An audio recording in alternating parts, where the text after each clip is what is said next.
Hi friends, ನಿಮ್ಮೆಲ್ಲರಿಗೂ ಕೂಡ ನಿಮ್ಮದೇ ಆಗಿರ್ತಕ್ಕಂಥ ಯೂಟ್ಯೂಬ್ ಚಾನಲ್ ಸ್ಟಡಿ ವಿತ್ ಪರಶುರಾಮ್ಗೆ ಸ್ವಾಗತ ಅಂತ ಹೇಳ್ತಾ 8ನೇ ತರಗತಿ ಕೋರ್ ವಿಷಯ ವಿಜ್ಞಾನದಲ್ಲಿ FA 4ರ ಪರೀಕ್ಷೆ 2025-26ಕ್ಕೆ ಒಂದು ಪ್ರಶ್ನೆ ಪತ್ರಿಕೆಯನ್ನು ಕೀ ಉತ್ತರಗಳೊಂದಿಗೆ ಹಾಕ್ತಾ ಇದ್ದೀನಿ. ಸೊ ಆಲ್ರೆಡಿ ಎಲ್ಲ ವಿಷಯಗಳು ಹಾಕಿದ್ದೀವಿ.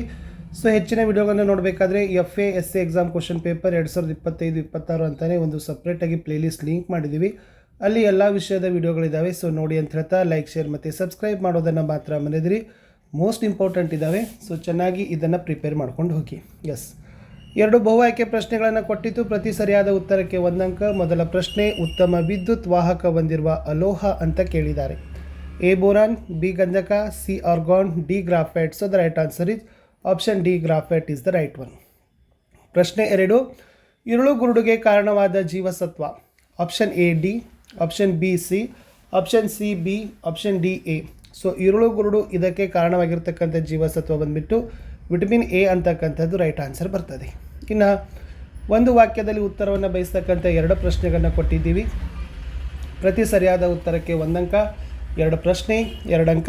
ಪ್ರಶ್ನೆ 3, ವಿದ್ಯುಲ್ಲೇಪನ ಎಂದರೇನು ಅಂತ ಕೇಳಿದ್ದಾರೆ. ಎಸ್, ವಿದ್ಯುತ್ ಶಕ್ತಿಯನ್ನು ಬಳಸಿ ಒಂದು ವಸ್ತುವಿನ ಮೇಲೆ ಇನ್ನೊಂದು ಅಪೇಕ್ಷಣೀಯ ಲೋಹದ ತೆಳು ಪದರದ ಲೇಪನವನ್ನು ಉಂಟು ಮಾಡೋದಕ್ಕೆ ವಿದ್ಯುಲ್ಲೇಪನ ಅಂತಲೇ ಕರೆಯೋದು. ಪ್ರಶ್ನೆ 4, ಕಣ್ಣಿನ ಅಂಧ ಪ್ರದೇಶ ಅಂದರೆ ಏನು? ಎಸ್, ದೃಷ್ಟಿ ನರ ಮತ್ತು ಅಕ್ಷಿಪಟಲಗಳು ಸಂಧಿಸುವಲ್ಲಿ ಸಂವೇದನಾ ಕೋಶಗಳು ಇಲ್ಲದಿರುವುದರಿಂದ ಆ ಪ್ರದೇಶದಲ್ಲಿ ದೃಷ್ಟಿಗ್ರಹಿಕೆ ಸಾಧ್ಯವಿಲ್ಲ. ಆ ಸ್ಥಳವನ್ನು ಕಣ್ಣಿನ ಅಂಧ ಪ್ರದೇಶ ಅಂತಲೇ ಕರೆಯೋದು ಅನ್ನೋದನ್ನು ಬರೆದ್ರೆ ಸಾಕು. ಇನ್ನು 2 ಅಂಕದ ಪ್ರಶ್ನೆಗಳು. ಸೊ ಇದರಲ್ಲಿ ಮೊದಲ ಪ್ರಶ್ನೆ, ವಿದ್ಯುತ್ನ ರಾಸಾಯನಿಕ ಪರಿಣಾಮ ಅಂದರೆ ಏನು ಅಂತ ಕೇಳಿದ್ದಾರೆ. ದ್ರಾವಣದ ಮೂಲಕ ವಿದ್ಯುತ್ ಪ್ರವಹಿಸುವ ಪ್ರಕ್ರಿಯೆಗೆ ವಿದ್ಯುತ್ನ ರಾಸಾಯನಿಕ ಪರಿಣಾಮ ಅಂತ ಕರೀತಾರೆ. ಇದು ಮೋಸ್ಟ್ ಇಂಪಾರ್ಟೆಂಟ್ ಇತ್ತು. ಪ್ರಶ್ನೆ 6, ನಿಯತ ಪ್ರತಿಫಲನ ಮತ್ತು ಚದುರಿದ ಪ್ರತಿಫಲನದ ನಡುವಿನ ವ್ಯತ್ಯಾಸವನ್ನು ಕೇಳಿದ್ದಾರೆ. ಎಸ್, ನಿಯತ ಪ್ರತಿಫಲನ ಏನು ಹೇಳ್ತದೆ ಅಂತಂದರೆ, ದರ್ಪಣದಂಥ ನುಣುಪಾದ ಮೇಲ್ಮೈನಿಂದ ಪ್ರತಿಫಲನಗೊಂಡ ಕಿರಣಗಳು ಸಮಾಂತರವಾಗಿರ್ತವೆ ನಿಯತ ಪ್ರತಿಫಲನದಲ್ಲಿ. ಬಟ್ ಚದುರಿದ ಪ್ರತಿಫಲನದಲ್ಲಿ ಒರಟಾದ ಅಥವಾ ಅನಿಯತ ಸಮತಲದಿಂದ ಪ್ರತಿಫಲನಗೊಂಡ ಸಮಾಂತರ ಕಿರಣಗಳು ಸಮಾಂತರವಾಗದಿರುವುದು ಅನ್ನೋದನ್ನು ಕೊಟ್ಟಿದ್ದಾರೆ. ಅದನ್ನು ಸ್ವಲ್ಪ ಚೆನ್ನಾಗಿ ಟೆಕ್ಸ್ಟ್ ಬುಕ್ಕಲ್ಲಿ ನೋಡಿ. ಇನ್ನು ಇಲ್ಲಿ ಗ್ರಂಥಿಗಳನ್ನು ಕೊಟ್ಟಿದ್ದರು. ಈ ಗ್ರಂಥಿಗಳು ಯಾವ ಹಾರ್ಮೋನನ್ನು ಸ್ರವಿಸ್ತವೆ ಅನ್ನೋದನ್ನು ಕೇಳಿದ್ದಾರೆ. ಅದನ್ನು ಚೆನ್ನಾಗಿ ನೋಡ್ಕೊಡ್ರಿ. ಫಸ್ಟ್ ಒನ್ ಪಿಟ್ಯೂಟರಿ ಅಂತ ಕೇಳಿದ್ದಾರೆ. ಸೊ ಪಿಟ್ಯೂಟರಿ ಗ್ರಂಥಿ ಸ್ರವಿಸೋದು ಪಿಟ್ಯೂಟೋರಿಯನ್ ಅಂತಕ್ಕಂಥದ್ದು. ಮೇದೋಜೀರಕ ಕೇಳಿದ್ದಾರೆ. ಅದು ಇನ್ಸುಲಿನ್ ಮತ್ತು ಗ್ಲೂಕಗಾನ್ ಅಂತಕ್ಕಂಥ 2 ಹಾರ್ಮೋನ್ಗಳನ್ನು ಏನು ಮಾಡ್ತದಪ್ಪ ಅಂದರೆ ಮೇದೋಜೀರಕ ಗ್ರಂಥಿಗಳು ಸ್ರವಿಸ್ತದ. ಇದು ಇಂಪಾರ್ಟೆಂಟ್ ಇತ್ತು.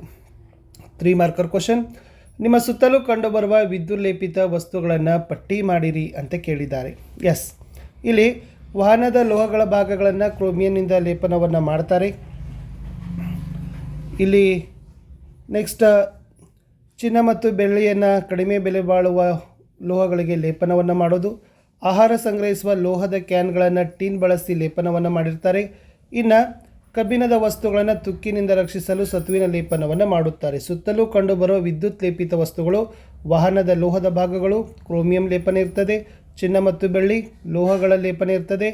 ಆಹಾರ ಸಂಗ್ರಹಿಸುವ ಲೋಹದ ಕ್ಯಾನ್, ತವರದ ವಿದ್ಯುತ್ ಲೇಪನ, ಕಬ್ಬಿಣದ ವಸ್ತುಗಳ ಮೇಲೆ ಸತುವಿನ ಲೇಪನ ಇರ್ತದೆ. ಇದು ಮೋಸ್ಟ್ ಇಂಪಾರ್ಟೆಂಟ್ ಇತ್ತು. ಅದನ್ನು ನೋಡ್ಕೊಂಡೋಗಿ 3 ಮಾರ್ಕರ್ ಕ್ವಶನ್.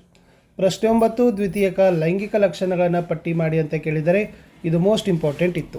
ಎಸ್, ಗಂಡನ್ನು ಹೆಣ್ಣಿನಿಂದ ಪ್ರತ್ಯೇಕಿಸಲು ಸಹಾಯಕವಾಗುವುದರಿಂದ ಇವುಗಳನ್ನೇ ದ್ವಿತೀಯಕ ಲೈಂಗಿಕ ಲಕ್ಷಣಗಳು ಅಂತಲೇ ಕರೆಯೋದು.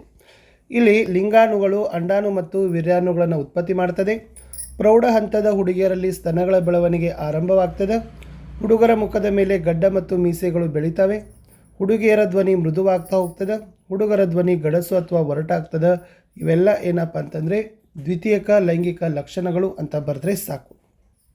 ಇನ್ನು 4 ಅಂಕದ ಪ್ರಶ್ನೆಗಳಲ್ಲಿ ನಿಮ್ಗೆ ಏನು ಕೆಟ್ಟಿದ್ರು, ಮಾನವನ ಕಣ್ಣಿನ ಚಿತ್ರವನ್ನು ಬಿಡಿಸಿ ಭಾಗಗಳನ್ನು ಗುರುತಿಸಬೇಕು ಅಂತ ಕೊಟ್ಟಿದ್ರು. ಸೊ ಈ ಥರ ನೀಟಾಗಿ ಕಣ್ಣಿನ ಚಿತ್ರವನ್ನು ತೆಗಿರಿ. ಇದು ದೃಷ್ಟಿನರ ಇದೆ, ಅಕ್ಷಿಪಟಲ ಇದೆ, ಕಾರ್ನಿಯ, ಮಸೂರ ಇದೆ, ವರ್ಣಪಟಲ ಇದೆ, ಸಿಲಿಯರಿ ಸ್ನಾಯುಗಳು ಅನ್ನೋದನ್ನು ನೀವೇನು ಮಾಡಬೇಕಂದ್ರೆ ನೀಟಾಗಿ ಗುರುತಿಸಿ ಅವುಗಳನ್ನು ಡ್ರಾವನ್ನು ಮಾಡಬೇಕು. ಇಷ್ಟು 8ನೇ ತರಗತಿಯ ವಿಜ್ಞಾನದಲ್ಲಿ ನಾನು ಏನು ಮಾಡಿದ್ದೀನಿ, FA 4ರ ಪರೀಕ್ಷಾ ಪ್ರಶ್ನೆ ಪತ್ರಿಕೆಗಳನ್ನು ಪೋಸ್ಟ್ ಮಾಡಿದ್ದೀನಿ. ಸೊ ಭಾಳಷ್ಟು ವಿಡಿಯೋಗಳಿದ್ದಾವೆ. ವಿಡಿಯೋದ ಡಿಸ್ಕ್ರಿಪ್ಷನ್ ಬಾಕ್ಸ್ನಲ್ಲಿ ಇರ್ತಕ್ಕಂಥ ಪ್ಲೇಲಿಸ್ಟ್ ಲಿಂಕನ್ನು ಹೋಗಿ ಚೆಕ್ ಮಾಡಿ ಅಂತ ಹೇಳ್ತಾ ನಾನು ಸಿಗ್ತೀನಿ ಹೊಸ ವಿಡಿಯೋದಲ್ಲಿ. ನಮ್ಮದೇ ವಾಟ್ಸಪ್ ಚಾನಲ್ ಇದ್ದಾವೆ ಮತ್ತು ಟೆಲಿಗ್ರಾಮ್ ಗ್ರೂಪ್ ಇದ್ದಾವೆ. ಅವುಗಳಿಗೆ ಬಂದು ಜಾಯ್ನ್ ಆಗಿ ಖಂಡಿತವಾಗಿ ನಿಮಗೆ ಏನಾಗ್ತದೆ ಅಂದರೆ ಒಳ್ಳೆಯ ಅಂಕಗಳು ಸಿಗ್ತವೆ. ಸೊ ಅವುಗಳಿಗೂ ಕೂಡ ನೋಡಿ, ಮತ್ತು ವರ್ಕಿಂಗ್ PDF ಗಳನ್ನ ಸಹಿತ ಅಲ್ಲಿ ಶೇರ್ ಮಾಡ್ತಾರೆ, ಅದರ ಯುಟಿಲೈಸನ್ನು ಸಹಿತ ಪಡೆದುಕೊಳ್ಳಿ.